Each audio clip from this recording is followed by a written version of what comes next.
Sabar menerima dugaan hidup. Jadi hari ini ada 17 minit saya sangat berbesar hati bersama dengan penceramah bertauliah daripada MAWIB iaitu No'man Hani Jamal, Ustaz No'man Hani Jamal. Terima kasih Ustaz kerana sudi bersama dengan kami pada hari ini untuk kita berkongsi. Mungkin Ustaz boleh berkongsi sedikitlah untuk kita menghadapi cabaran hidup. Setiap orang ini ada cabarannya masing-masing Ustaz. Jadi macam mana kalau kita nak cakap bahawa setiap ujian itu dia betul-betul kena dengan seseorang. Dari segi keberatannya, Allah tak akan uji seseorang jika seseorang itu tidak mampu. Macam mana kita nak berpegang dengan perkara tersebut Ustaz? Ya, baik, insya-Allah. Terima kasih Ridwan dan juga pihak Selamat Pagi Malaysia TV1. Assalamualaikum warahmatullahi wabarakatuh. Bila kita sebut tentang ujian dan sabar ni, saya pernah keluarkan satu statement. Ujian ni senang dikata ataupun sabar ni senang dikata, tapi bila kena baru terasa, betul tak? Sebab dia memang dia lain, dia melibatkan unsur emosi, dia melibatkan unsur-unsur fizikal dan banyak aspek-aspek yang lain. Jadi bukan mudah untuk kita kata kepada seorang tu bersabarlah. Kita hanya boleh mengingatkan dia, tetapi sebenarnya untuk melaksanakan sabar itu dan redha dan tawakal itu satu perkara yang tidak begitu mudah. Walau bagaimanapun Allah sebut dalam ayat yang terakhir dalam surah Al-Baqarah, a'udzubillahi minasyaitanirrajim, la yukallifullahu nafsan illa wus'aha. Dan ila akhir ayat, maksudnya Allah tak akan, bila Allah kata tak akan, memang tak akan. La yukallifullah, Allah tidak akan memberikan satu bebanan ataupun ujian, tanggungjawab pada seseorang. La yukallifullahu nafsan illa wus'aha, melainkan Allah dah make sure dia mesti boleh. Maksudnya boleh tu bukan boleh selesaikan, boleh menghadapi permasalahan tersebut. Tak semestinya boleh selesaikan, kan? Ada masalah yang kita gagal dan sebagainya, tetapi kita boleh hadapi, maksudnya kita boleh terima, kita boleh redha. Jadi apabila kita menghadapi apa sebarang ujian dalam kehidupan kita, janganlah kita rasa Allah ni tak betul, berikan ujian lebih daripada kemampuan saya dan saya tak mampu nak selesaikan. Memang ada permasalahan yang kita tak mampu selesaikan. Antara contohnya kematian. Siapa yang boleh menghidupkan? Mana boleh, dah mati, dah meninggal.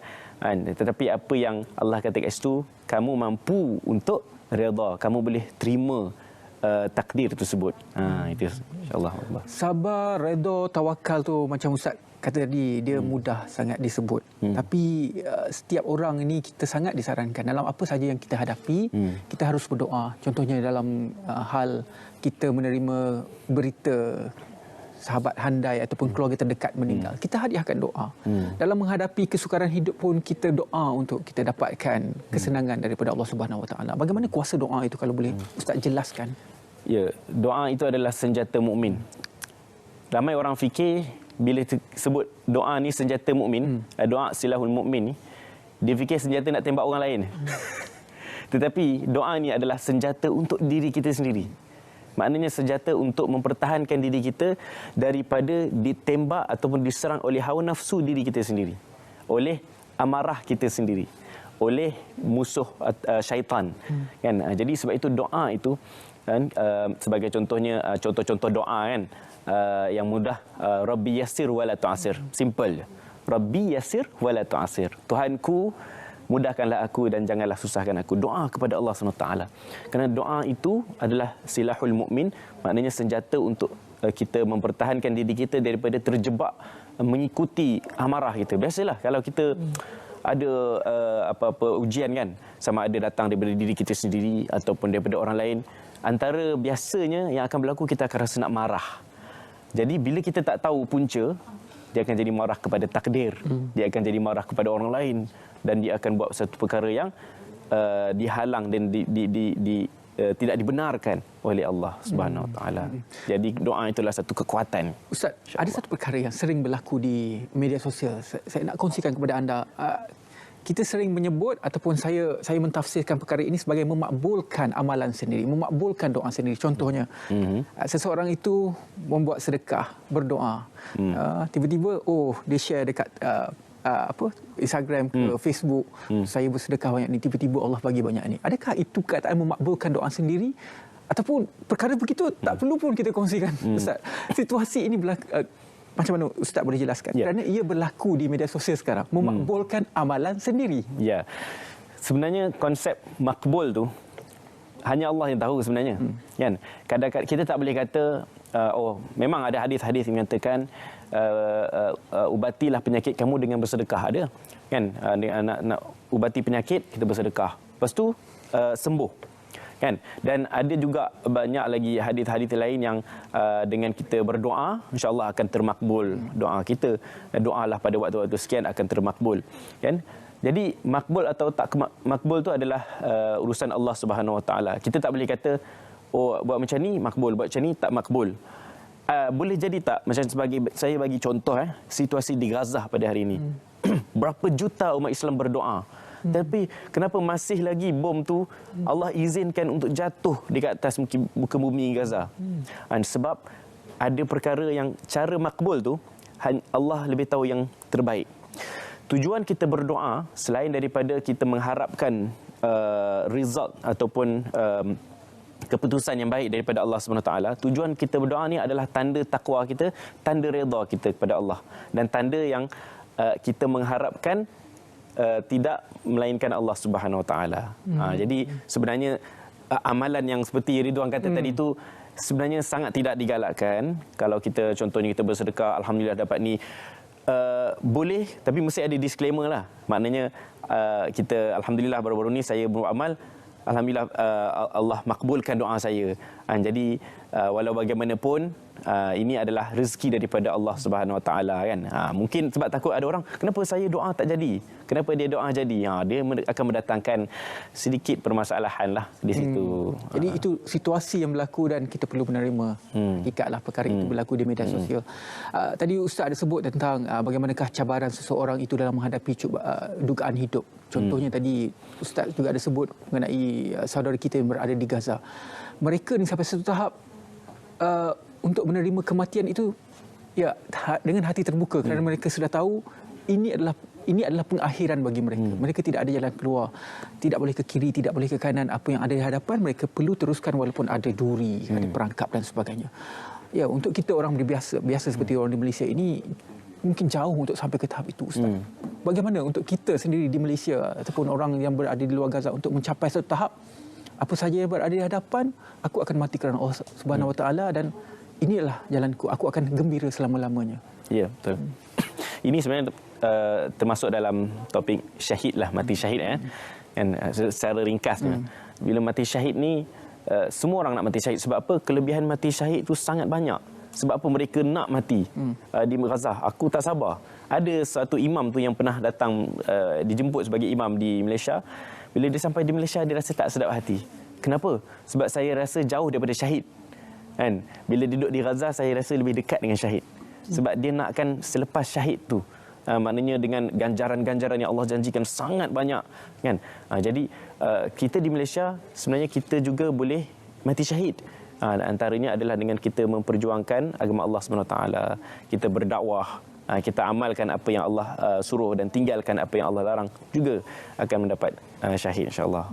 Itu satu perkara yang dinanti-nantikan. Bagaimana pula kalau kita manusia biasa ini sering untuk berkongsi kepada Allah, aku nak mati syahid, aku sangat meminta mati syahid, dan itu dilafazkan setiap kali. Adakah ia boleh, Ustaz? Bagaimana situasinya? Boleh. Kita nak minta, ya Allah, aku nak mati, Allahumma khtim lana bi husnil khatimah wa la takhtim alaina bi su'il khatimah. Ya Allah, matikanlah aku dengan mati yang pengakhiran yang baik. Mati syahid lah. Dan janganlah engkau matikan aku dalam keadaan yang sedang melakukan maksiat dan sebagainya. Bukan tak ada masalah. Sangat digalakkan untuk berdoa kepada Allah SWT supaya aku mati syahid. Kalau ada peluang untuk mati syahid, yang panggil istilahnya syahid dunia, iaitu pergi berperang, memang sambutlah secepatnya. Dan di Malaysia sekarang, Ustaz, kita berhadapan dengan situasi banjir, ramai yang terkesan, rumah hancur dan sebagainya, perabot telefon hancur, ia melibatkan kos yang cukup tinggi untuk membaik pulih. Ada yang down, Ustaz, dari segi mental dan fizikal. Adakah kita perlu menganggap musibah ini merupakan satu takdir, Ustaz? Ya, Allah sebut dalam surah Al-Baqarah juga juzuk 2, a'udzubillahi minasyaitonirrajim, wala nabluwannakum bisyai'im minal khauf wal ju' wa naqsim minal amwal wal anfusi wath thamarat wa basyiris sabirin. Sadaqallahul azim. Maksudnya Allah wala nabluwannakum tu Allah pasti dan pasti dan pasti 3 kali Allah tekankan pasti akan menguji kamu dengan minal khauf, dengan ketakutan, wal ju' kelaparan, wa naqsim minal amwal, hilang harta benda macam banjir, hilang habis dengan petir sejuk apa semua. Kita duit bukan banyak sangat kan. Jadi dengan kehilangan orang yang tersayang. Wa naqsim minal amwal wal anfusi wath thamarat wa basyiris sabirin, dan berita baiklah kepada mereka yang sabar kan. Dan satu hadis lagi Nabi Muhammad sallallahu alaihi wasallam bersabda, barang siapa yang diuji dengan kesedihan, dengan kehilangan, dengan kesusahan, dengan kesakitan, dan dia bersabar, bahawa percayalah bahawa Allah akan menghapuskan dosa-dosanya. Jadi segala ujian yang Allah berikan itu memang ada dalam timeline kehidupan kita dah pun. Cumanya Allah nak tengok macam mana respon kita. Yakinlah dengan Allah, ada yang terbaik untuk kita kalau kita bersabar, insya-Allah. Ustaz bercakap dan juga menyebut tentang timeline itu sudah pun ada. Jadi telah disebutkan juga Allah tidak akan mengubah nasib satu kaum selagi kaum itu tidak mengubahnya. Bagaimana, macam mana kita nak relatekan dengan timeline yang Ustaz sebut sebentar tadi? Allah dah takdirkan. Tetapi we never know. Kita takkan tahulah timeline tu. Tapi takdir qada dan qadar tu dah ada. Kan? Tetapi apa yang kita perlu sebagai hamba Allah, tugas kita adalah bukan nak teka apa timeline kita. Tugas kita adalah untuk buat apa yang Allah sarankan. Macam dia kata, innallaha a'udzubillahi minasyaitonirrajim, innallaha la yughayyiru ma biqaumin hatta yughayyiru ma bi anfusihim. Allah tak akan ubah nasib satu kaum melainkan dia ubah nasib dia sendiri. Dan sama juga dalam konteks individu. Kalau kita nak ubah nasib keluarga kita, kita nak ubah tu maknanya kepada nasib yang lebih baik. Benda itu secara logiknya tidak akan berlaku selagi mana kita tak ubah diri kita sendiri. Tapi boleh tak, walaupun kita tak ubah diri kita, bahkan diri kita teruk pun, hidup keluarga kita baik? Boleh jadi tak? Boleh jadi. Sebab benda tu yang Allah sebut ni adalah dari sudut sunnatullahnya. Sunnatullahnya, logiknya, kita kena ubah diri kita, baru kita ubah orang lain. Tetapi ada takdir Allah yang mungkin Allah dah tetapkan. Memang dia ni akan hidup senang lenang. Memang hidup ini akan susah. Kan? Tetapi bukanlah itu yang menjadi penentu kejayaan. Yang menjadi penentu kejayaan seorang adalah bagaimana akhlak dia ketika susah, bagaimana akhlak dia ketika senang. Disebutkan juga kejayaan dalam kehidupan ini juga merupakan satu ujian, Ustaz. Bagaimana? Apa sudut pandang yang perlu kita faham tentang ujian, kejayaan itu merupakan satu ujian? Ya. Seperti yang saya sebutkan tadi, Imam Syafi'i sebut di dalam kitab Fiqhul Manhaji, disebut tentang mukmin yang berjaya itu bukanlah mukmin yang berjaya mengumpul jutaan ringgit dan sebagainya, kaya, dapat naik famous dan sebagainya. Tetapi mukmin yang berjaya adalah yang baik akhlaknya. Maksudnya macam saya sebutkan tadi, ketika dia susah, macam mana akhlak dia ketika susah? Ada tak orang yang dia susah tetapi akhlak dia buruk? Ada, kan? Dia susah, lepas tu dia marah-marah, dia suka salahkan orang, dia pukul orang. Tapi ada juga orang susah yang dia redha, dia doa banyak-banyak. Dan juga ada orang yang senang, yang berjaya tadi tu. Sebab berjaya dan susah dua-dua adalah ujian. Sebenarnya ujian kejayaan lebih susah daripada ujian kesenangan. Sebab seperti yang Rasulullah SAW bersabda, mukmin yang bijak adalah mukmin yang mengingati mati. Bila dalam keadaan senang lagi susah nak ingat mati. Daripada dalam keadaan susah. Jadi bila dapat kejayaan, terima sebagai rezeki dari Allah, tapi ingat juga bahawa itu adalah juga satu ujian untuk test sama ada kita masih ingat kepada Allah ataupun lepas tu kita lupa diri, kan, berbangga-bangga, riak dan sebagainya. Okey, jadi kalau kita juga melihat keadaan sekeliling ni, bercakap juga mengenai dugaan hidup ni, ada yang sampai berusaha tapi satu tahap dia tidak menemui cahaya di lorong itu. Sampai satu tahap dia dah putus asa.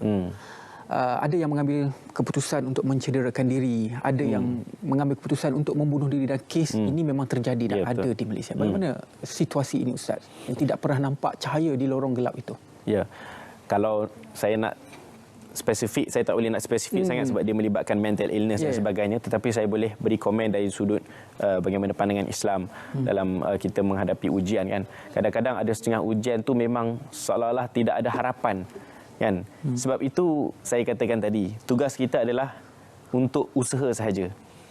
Result ataupun hasil tu Allah yang tetapkan, Allah yang tentukan. Sama ada ujian itu boleh diselesaikan ataupun tidak boleh diselesaikan. Sama seperti rakyat di Gaza tadi. Memang seolah-olah tak ada harapan lah. Tetapi bukan itu kayu ukurnya.